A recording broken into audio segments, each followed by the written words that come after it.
ಸರ್ಕಾರ ಅದು ಬಿಟ್ಟು ಇನ್ನೇನು ಹೇಳೋಕ್ಕೆ ಸಾಧ್ಯ ಬ್ರದರ್. ಈ ಸರ್ಕಾರದಲ್ಲಿ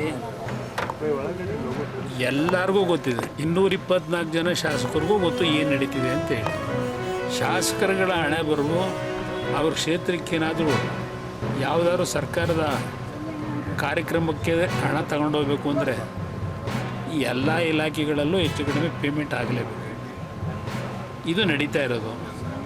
ಮಾನ ಮರ್ಯಾದೆ ಇದ್ದರೆ ಈ ಮುಖ್ಯಮಂತ್ರಿಗೆ ಪಕ್ಕದಲ್ಲಿ ಕೂರಿಸ್ಕೊತಾರೆ.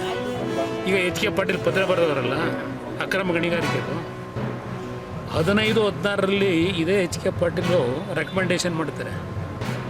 ಅದು ಇಟ್ಕೊಂಡು ದಿನ ಪೂಜೆ ಮಾಡ್ತಾವ್ರೆ ಈ ಕಾಂಗ್ರೆಸ್ ಸರ್ಕಾರದಲ್ಲಿ.